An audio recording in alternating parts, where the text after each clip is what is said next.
So we're going to finish off Ruth, the book today. I'm considering doing what's called a denouement next week, and I'll tell you why halfway through the message. And so we're back to here, and it's in chapter 4, but I'm going to open up with 4 verses in Ruth chapter 3, just to give you a reminder of what we're doing and what's happening in this part of the book. And this is where Boaz is saying to Ruth in the threshing floor, and he says this to her: "Blessed are you of the Lord, my daughter." Now, this is after the Levitical orders have been placed on Israel. So, and we were doing in the home Bible study last Wednesday that the laying on of hands within the Leviticus system, and one of them is that you bless someone when you put your hands on them and say things like this. So obviously Boaz had touched in propriety Ruth on the arm or the shoulders and said, "Blessed are you of the Lord, my daughter, for you have shown more kindness at the end than at the beginning." Why? Because in that you did not go after young men. And I think I've told you at least twice in this series that there has to be at least a generation, 20, 25 years in between Boaz's age and Ruth's age. I would say around about 20 and 55. And this is one of the things that one of my favourite mentors from times past, he had a thing about, I'm not going to mention him, but you could probably work it out. He got really ticked off in one of his messages, saying he didn't like the idea that Jesus was a carpenter, right, or a stone cutter. Well, that's what it says.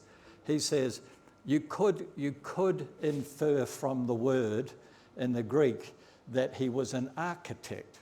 You see, because an architect is a much more important person than a carpenter or a stone cutter. And I apologise to anyone here who are carpenters or stone cutters here. But and the other thing is, he made a comment on this particular book that Boaz had to be a wealthy young man. Well, it's full throughout the message. There's at least a generation between these two people. And he says here, in the beginning that you did not go after young men, whether poor or rich, verse 11, "And now, my daughter, do not fear. I will do for you all that you request," because she had laid down at the feet of Boaz. There was nothing immoral about the whole thing. It's actually a procedure within the Jewish lifestyles. And she asked Boaz to put his hem or his skirt, the hem of the skirt on her, which is his authority. She wanted to be under Boaz's authority. And he says, "I will do for you all that you request, for all the people of my town know that you are a virtuous woman." And right at the start in chapter 1, I said, it's an amazing position in the Torah, or just after the Torah, that they have put Ruth immediately after Proverbs, because Proverbs 31 is all about the virtuous woman. And here, in the speech that Boaz has just delivered to this young woman, that they know, the townspeople, that you are a virtuous woman. And verse 12, "Now it is true that I am a close relative of Naomi. However, there is a relative closer than I, and there is a protocol that he cannot usurp the place of the closer relative." and it just all sort of works out great. But he has to be honest, and he has to be correct in his behaviour. And in verse 13 in chapter 3 it says this, "Stay this night, and in the morning it shall be that if he will perform the duty of a close relative to you, well and good." I'm sure he didn't really mean it, but he had to say that. "And let him do it." And I bet Ruth wasn't too hot on that either. "But if he does not want to perform the duty for you, then I will perform the duty for you as the Lord lives. So therefore, Ruth, just be calm and lie down until the morning." And that is the lead into this. So he's got to yield to the nearer kin, and it's up to him to either accept the responsibility or not. And they don't know what's going to happen. And now in Ruth chapter 4, verse 1, we get these things called gates. Gates. It's amazing that humanity has this ability when it comes together in large groups that they form hierarchies, and it's fascinating to watch all the way through the Bible when this happens. But here, this is in the time of Judges. This is after Joshua took the Israelites across the Jordan into Canaan, and they had 8 years of wars and subdued the enemies of the people. And this comes up after the Joshua's time, and it was the time of the judges, and the judges were absolutely horrible. There was a couple that was reasonable, but the whole nation was going leaderless. And the last verse in the whole book of Judges is that there were no kings in Israel at this time, and every man did what was right in his own age, so that he was his own judge for behaviour and propriety. And so they formed gates. And the reason why they formed gates, and this is what, when I was growing up in Presbyterian church and that sort of thing, and then I went to a couple of Baptist churches, we never got the backstory to all of these verses, because in ancient towns, they were like city-states. They didn't have a central government 500 k's away that promised to look after them. Every town and every city had to protect its own self. So every town and every city, probably not really a tiny little shtetl, like a little village, but somewhere there's a reasonable population. And they would always build a wall around the town to protect it from attack. And there was only one way into that town and one way out of that town, and it's called the gates. And around that access, important people used to sit there all of the time, because anyone that was coming in as possibly as a trader or a merchant or a visitor or a sojourner or whatever, they would verify their identity and whether or not they're friend or foe. So it was really like a thing that you do out at the airport.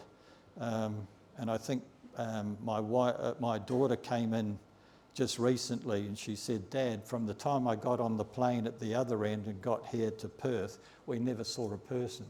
You get off the plane and you walk into inbound, and you stand on a pair of shoe imprints, and you look into a camera, and they know all about you already. They know all about you when you get on the plane at the other side. There's nothing to do." And she said, "Dad, there's no human interface unless something goes wrong." And so this is the same thing. Everyone that wants to go into a town, particularly this one, Bethlehem, you have to go past the town council, if you would call it that way.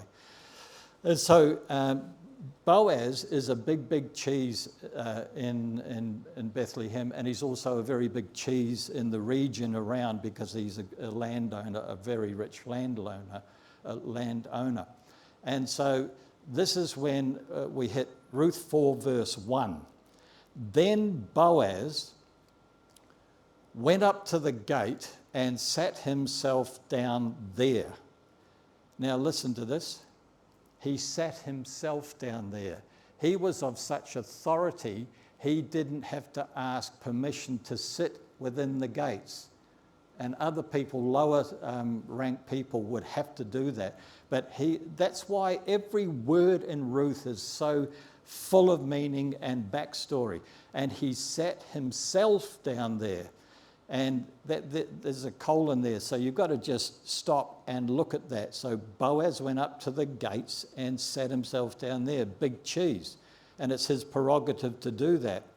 And behold, the kinsman of whom Boaz had spoke to Ruth about, this nearer kin, one that is nearer to Elimelech than himself. Maybe this could be even Elimelech's brother or possibly a first cousin, and Boaz is just one rank behind that. So the kinsman of whom Boaz spoke came by unto him, Boaz said, ho, and it's a particularly Jewish greeting.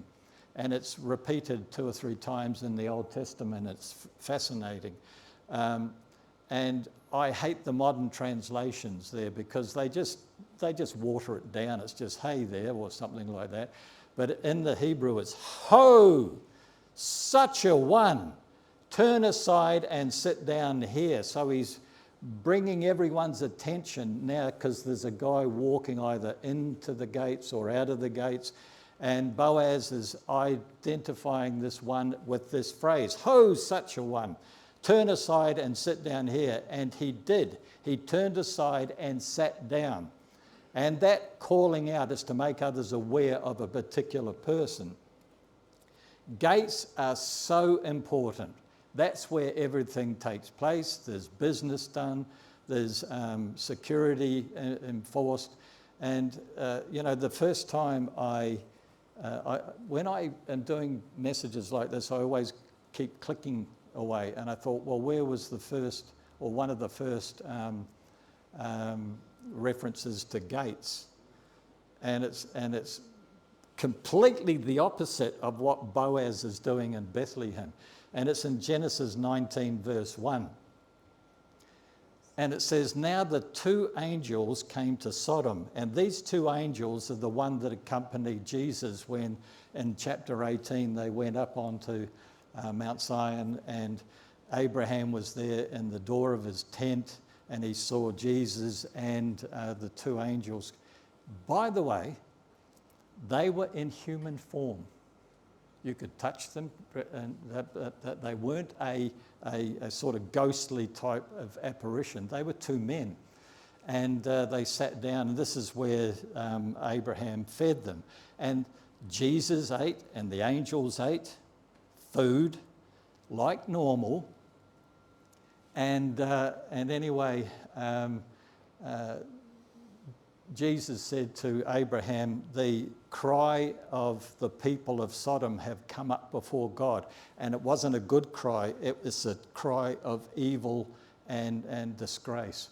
And so it's time for God to take these people to task.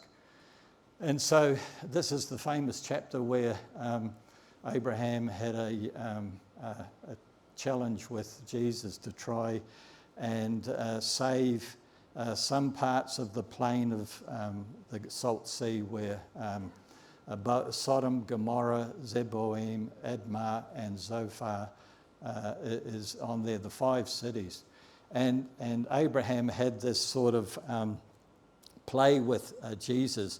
Would you not destroy the cities for 50 righteous? And you remember this, it's wonderful. It's like, I don't know if you understand the Hebrew word chutzpah. It's like cheek. How would Abraham have the cheek to barter with God, all right? Because God's going to do what he's going to do. So he said, would you not destroy the city? Because he knew that, Abraham knew that Lot was down in Sodom, because that's where he went when Abraham gave him choice where to go prior to this. And the plain was lush, and it was a good place to have flocks of sheep and goats down there. And so he went from 50, 40, 30, 20, and he said, would you do it for even one? And he said, yes, I do it for even one. Now this is the interesting thing. Now the two angels came to Sodom in the evening, and Lot was what? Sitting in the gate. So he was a town councillor, a big cheese in the rottenest city in that area in this time. And so he's sitting in the gate. And yet Peter, in his letter, he said, Lot was a righteous man.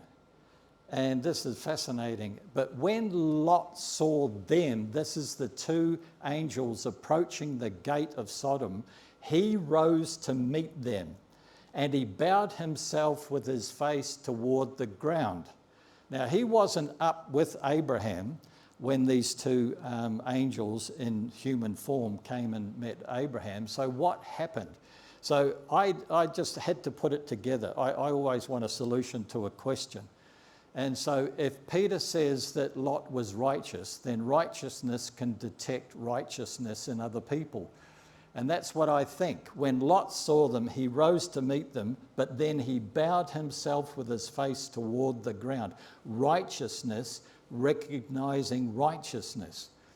And another gate there that is fascinating, better than that one, in Genesis 23, this is when Sarah died and Abraham had to arrange for a burial place for, not only for Sarah, but for himself and for all his people that will follow after him.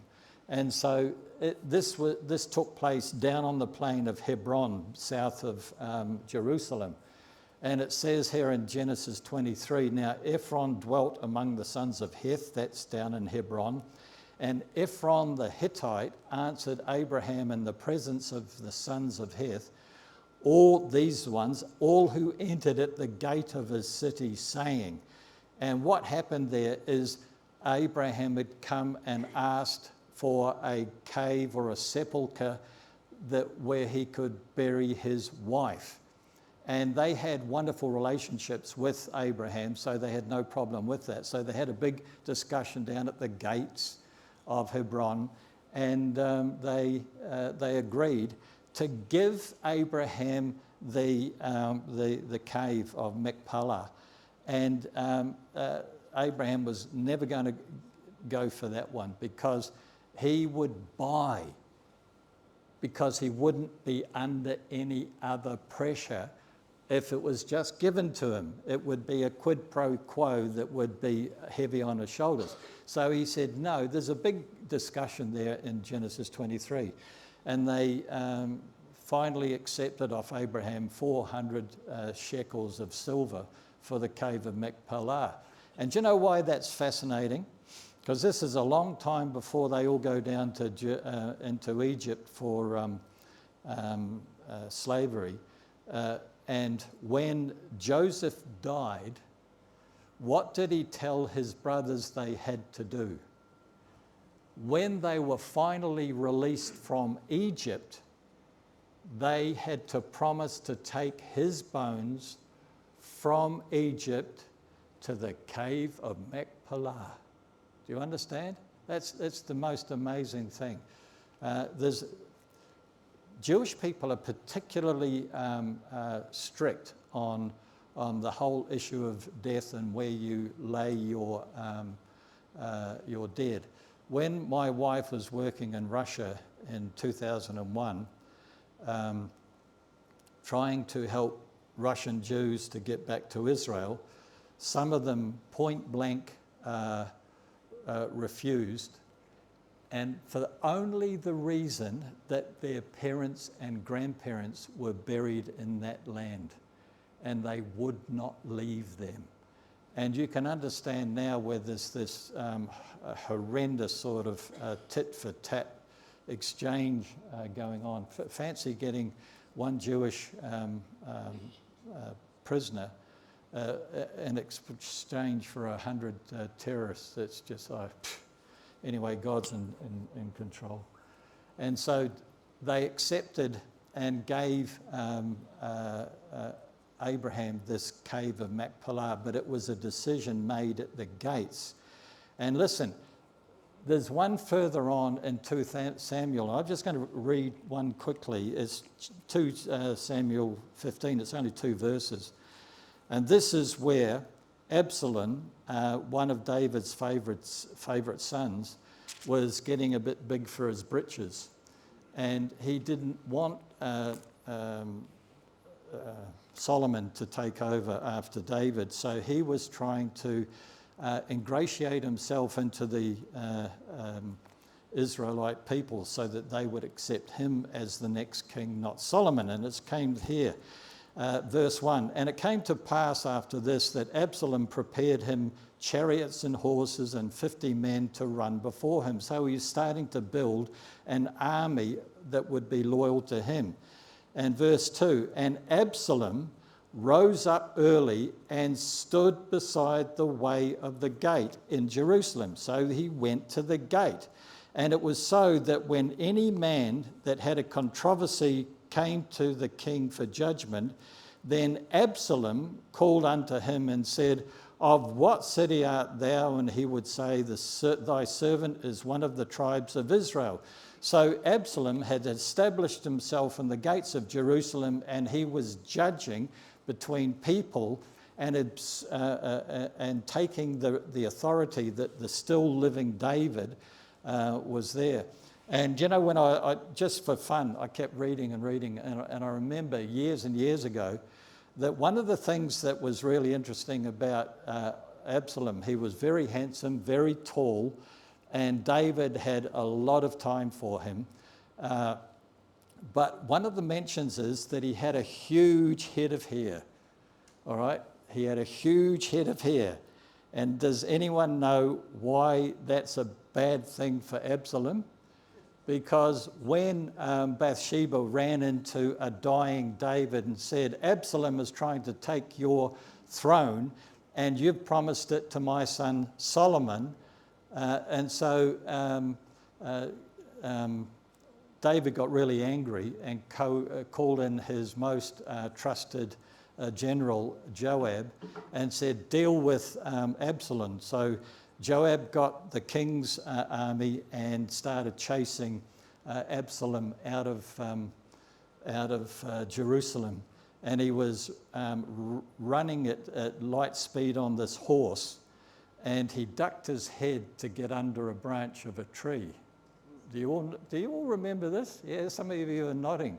And his big bunch of hair was his undoing, because he got the hair caught in the branch, ripped him off his horse, and he's dangling there from the branch with his great hairdo stuck in the fork of the branch. And old Joab comes up with his spear and goes like that, end of Absalom.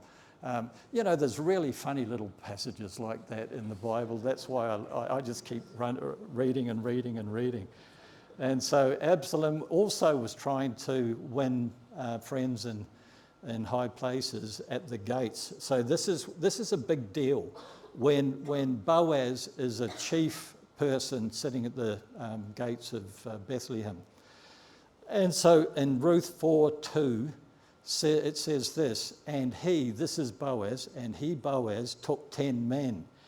And that is a minion. It's a minimum number of Jewish people that will render a legal, lawful decision. Do you see? You have to have 10 men, even to start a synagogue service. And you know me, I can't leave a verse alone or a phrase alone, because many years ago, because Jews are not allowed to work on the Sabbath, they came and they approached my wife and said, listen, would you run security for the place on a Saturday, like in the reception area, and let people in or keep people out. And Sue came home to me one day and said, I'm in charge of security now of a Jewish place. And she said, I don't believe it. So anyway, she had to sit behind this desk in reception and press the button to open the door, because you see, they're not allowed to press buttons on the Sabbath. So she had to... Anyway, it was really funny. And these old guys had assembled in the shul, which is right beside reception, and there was only 9 of them. So they couldn't have a service, all right? So they wondered, and they thought, oh, hang on, there's that Goyim, that Gentile girl sitting in the reception. I wonder if she'll come in and join us. And so they went out, 2 or 3 of them went out and said, Sue, can you please join us and make up 10 so that we can have a service? And she said, but I'm a Gentile and I'm a woman.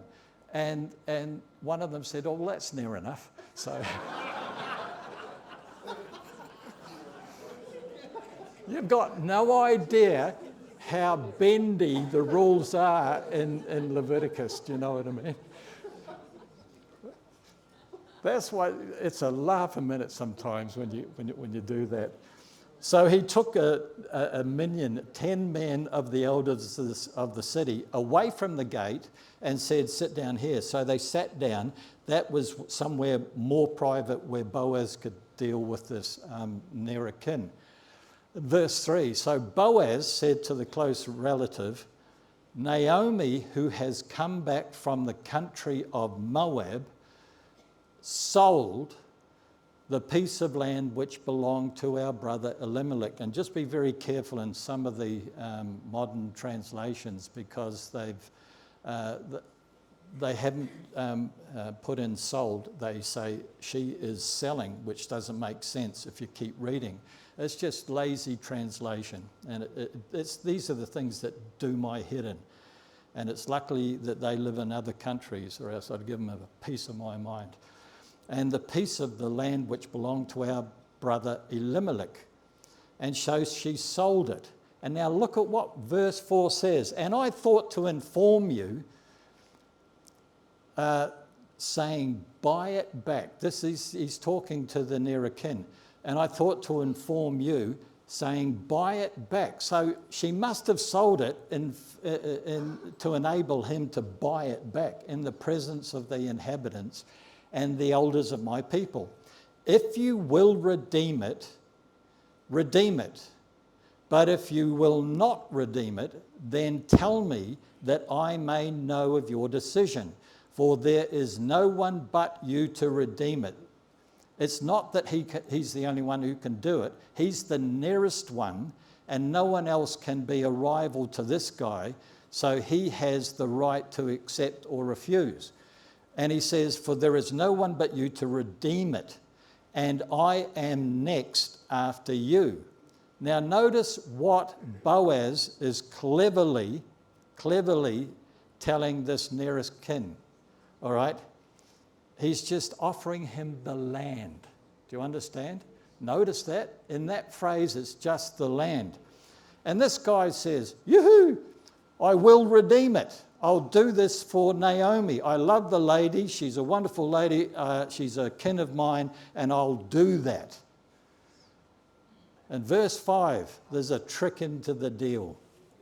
Then Boaz says, on the day that you buy the field from the hand of Naomi, you must also buy, now they've got it from, it's just not, get rid of it. You must also buy Ruth the Moabitess, the wife of the dead. Notice in this particular phrase, they don't mention the name. To perpetuate the name of the dead through his inheritance. Now, inheritance in Jewish parlance is both children and property, all right? Inheritance and property.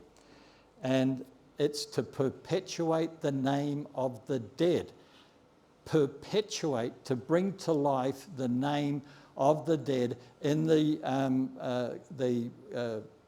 things that they have in every city. They have a list of everyone who was born and has died in that city. And it's very, very interesting because I had a guy who thinks he's very clever, but he's not. He came to me several years ago at Billabong, and I was preaching on the 400 years of servitude of the Israelites in Egypt. And this person came up to me and said, it's not 400 years at all. And I showed him the verse where it says, God said to Abraham, your descendants will be in Egypt for 400 years. Well, if you believe God, that's done and dusted. But someone come up to me and said, no, if you read a certain genealogy and add them all up, it's only 240 years. So they must have been in Egypt only 240 years. Well, I said to him, I prefer to believe God than you, because he was ignorant of how you can lose your place in the ledgers if you died without children, if you committed a capital crime, if you were a blasphemer. There were several ways that you could have your name blotted out of the book of the people of that town. Do you see what I mean? And that's why they do that, because they're copying God. Do you know that God has got a book of every human being that has been born? Do you understand? There's their name in the book of life, all right? That's the book of life. If you put your faith and trust. Look, I loved what Russell said there in John 6, because it's one of my favourite chapters. Believe, believe, believe, believe, believe. Believe in me, you will have everlasting life, right? So, if you put your faith and trust in Jesus Christ and you receive everlasting life, you get taken out of the book of life and put in the what? The Lamb's book of life. That will take you to heaven, not to the great white throne judgment. Do you understand? It's that simple. And so this guy said to me, it's only 240 years. And I thought, I get sick and tired of arguing with people who don't go to the scriptures first, establish a case, and then bring it to me. If they just develop it here in a carnal way, it's just a waste of time. And so he said, I will redeem it. Then Boaz said, on the day that you buy the field, you've got to buy Ruth, the wife of the dead, to perpetuate the name of the dead through his inheritance. And verse 6, this is, the guy goes like this. That's a Jewish thing. And he says in verse 6, and the close relative said, I cannot redeem it for myself. What? Lest I ruin my own inheritance. Now what he's saying is, and the inference here, this is why Ruth is such a brilliant, beautiful, wonderful book. You've got to be very careful how you understand every phrase and every verse. Lest I ruin my own inheritance. What does that mean?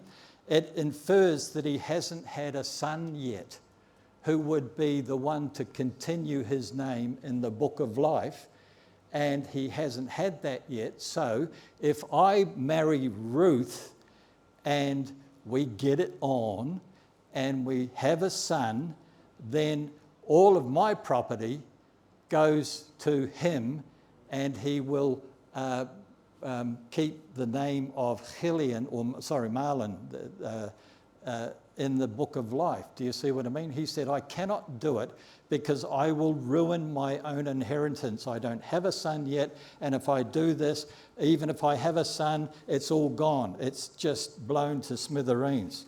And I said here possibly that this person has not yet had a son who would be his heir apparent. But if he took Ruth to wife and had issue, that would transfer his property to Ruth's son. So you redeem my right of redemption for yourself, for I cannot redeem it. And, many commentators look for a deeper meaning here and consider the unnamed kin a metaphor for the Mosaic law, because under the Mosaic law it was forbidden to marry a Moabitess. So that's the strict letter of the law.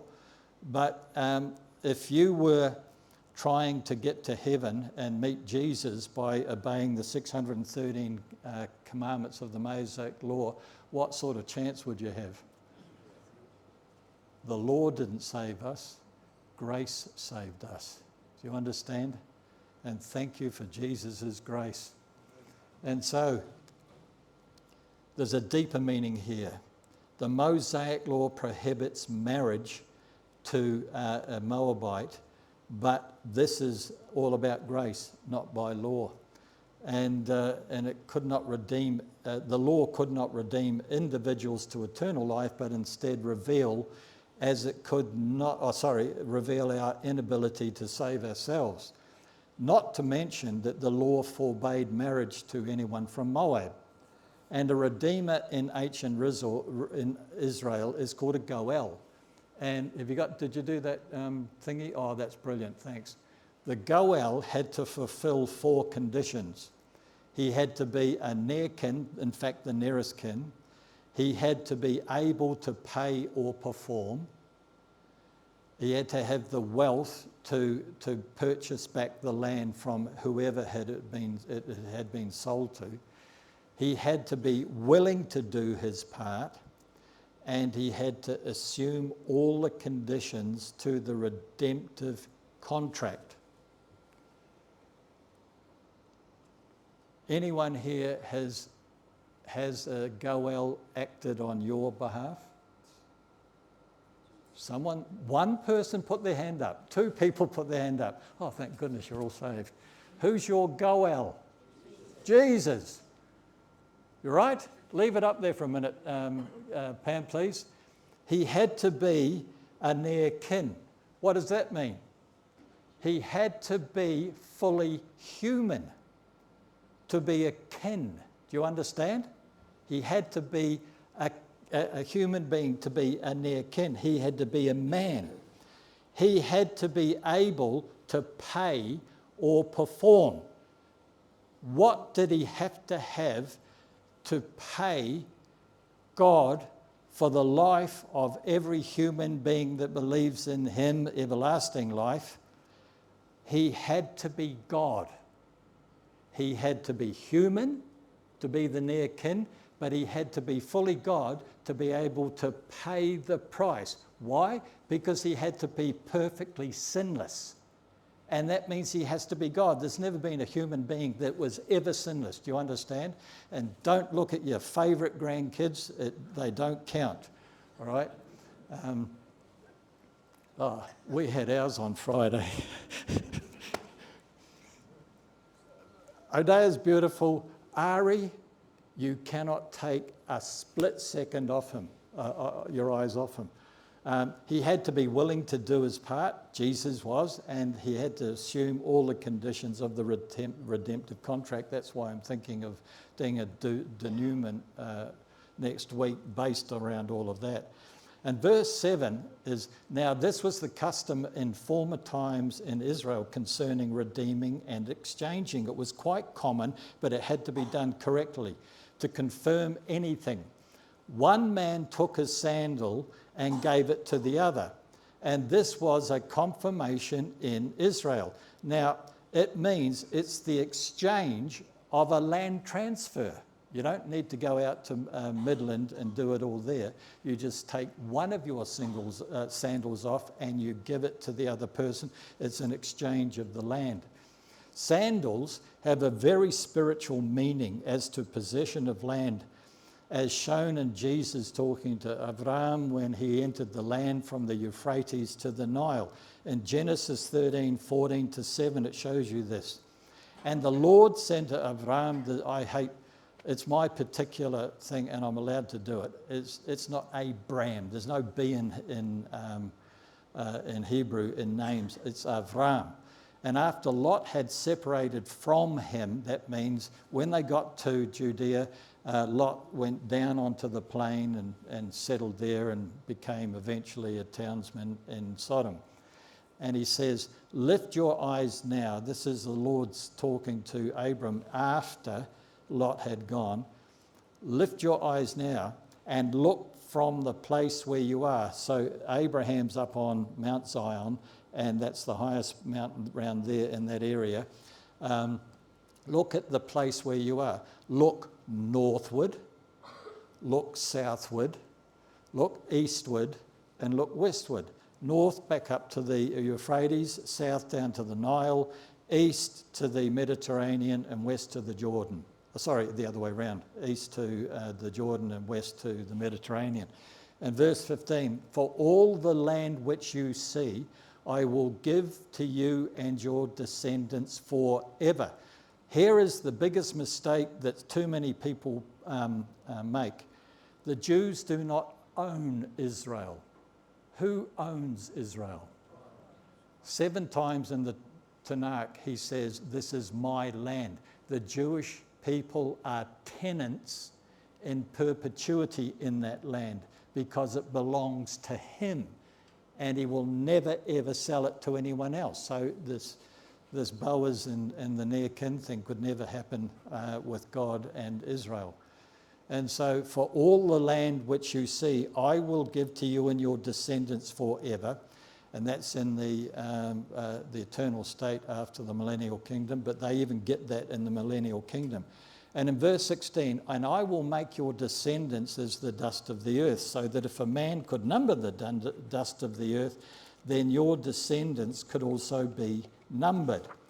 And look, this is the kicker. Just a little verse, verse 17, but it's Jesus talking to Abraham. Arise, walk with sandals on your feet in the land through its length and its width, for I will give it to you. And that's why the nearest kin took off his sandal and gave it to Boaz, because that was an exchange of land title. Do you understand? Because it's his sandal. And sandal, wherever he walked or where he was going to walk on Naomi's land, he took off his sandal. And there's the very deep meaning. This is another thing I want to look at next week maybe. That remember when John the Baptist, referring to Jesus, says, I'm not even worthy to untie his sandals. Do you understand? And that's a deep, deep, deep meaning there, and we'll do it soon. Maybe next week. Okay. And so in verse 8, therefore the close relative said to Boaz, buy it for yourself. So he took off his sandal, and Boaz said to the elders and all of the people, you are witnesses this day that I have bought all that was Elimelech's and all that was Chilion's and Mahlon from the hand of Naomi for the children that Ruth will bear. Moreover, Ruth the Moabitess, the widow of Mahlon, I have acquired as my wife to perpetuate the name of the dead through his inheritance, that the name of the dead may not be cut off from among his brethren from his possession at the gate. And you are witnesses this day. There's so much in here. I could be preaching till 2 o'clock to explain all of this, but it's just brilliant. Verse 11, and my wife would kill me anyway. So 11, and all the people who were at the gate and the elders said, we are witnesses. The Lord make the woman who is coming to your house like Rachel and Leah, the two who built the house of Israel. And I hate that, because who was first? Leah was. And in Revelation 12, when Satan's standing before the image of a woman representing Israel, it was Leah, not Rachel. Look, Leah produced 7 of the sons.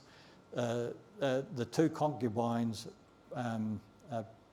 provided 3, and Rachel only provided Joseph and Benjamin. So Rachel did a lot more for the tribes than Rachel did. May your house be like the house of Perez. Sorry, that's in 12. Yeah. Oh, sorry, I'll go back. The Lord make the woman who's coming to your house like Rachel and Leah, the two who built the house of Israel, and may you prosper in Ephratah. Ephratah is the region around Bethlehem. And the reason why in Micah 5:2 that it says Bethlehem of Ephratah, because there's another Bethlehem up near the lake of the Sea of Galilee. And verse 12, may your house be like the house of Perez, whom Tamar bore to Judah because of the offspring which the Lord will give you from this young woman. And I'll do that again next week as well. Tamar, even though she was an Amorite, made sure that the lineage of Jesus was never broken. And here's another thing that my favourite mentor, I'm not going to mention him, just ticks me off, because he said, this is a terribly sordid thing in Genesis 38. It's not sordid. It was, look, even Judah, when he found out what Tamar had done, what did he say to her? You are more righteous than me. It was an act of righteousness to continue Judah's line all the way down to Jesus. It was nothing to do with being sordid. That shows me what goes on in some people's minds. And I might expand on that next week. And so the descendants of Boaz and Ruth, verse 13. So Boaz took Ruth and she became his wife, you think? And when he went into her, the Lord gave her conception and she bore a son. Then the woman said to Naomi, blessed be the Lord who has not left you this day without a close relative. And may his name be famous in Israel. That's Boaz. And 15, and may he be to you a restorer of life and a nourisher of your old age. And he would be. For your daughter-in-law, who loves you, who is better to you than 7 sons, has borne him. And verse 16, then Naomi took the child and laid him on her bosom and became a nurse to him. And by the way, in the Hebrew, it's not a wet nurse, it's like a nanny, all right, just like a nanny and a loving grandmother. And verse 17, also the neighbouring women gave him a name. That's interesting, saying, there is a son born to Naomi, and they called his name Obed. He is the father of Jesse, the father of David. And that is so important. Now, this is the genealogy of Perez. Perez was the offshoot of Tamar and Judah. So that's continuing the line. And why? Because there has to be an unbroken line and lineage in Judah from Judah himself all the way through to Jesus. Now, this is the genealogy of just Perez. Perez begot Hezron begot Ram, and Ram begot Amminadab, and Amminadab begot Nahshon, and Nahshon begot Salmon, who was Boaz's father, by the way. And so Salmon begot Boaz, and Boaz begot Obed, and Obed begot Jesse, and Jesse begot David. How many generations there? 10.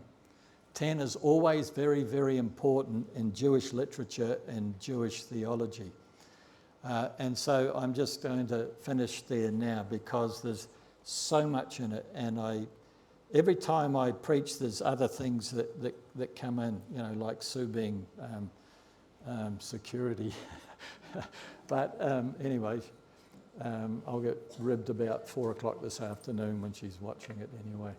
But look, this little book. It has so much to yield to us. It is so important because Boaz is a prophetic precedent for Jesus Christ himself. And what he did with Ruth, a Gentile, he did for us. Do you understand that? He did that for us. So, Father, we thank you for this time together. I thank you for the praise and worship. I thank you for Russell and Lachlan for speaking. And, Father, we just praise you now to the heavens, because without this story, without this understanding, we would not really fully understand why you sent Jesus from heaven to the earth to become a human, a near kin to all of us who needed him, and the salvation in him, Father. So we come before you now, Father, in gratitude and love and in supplication that we just love you, Father. We I sometimes shake my head and I'm speechless about what you have done for us through your Son. And we thank you now and praise you, praise you, praise you. And all God's people said.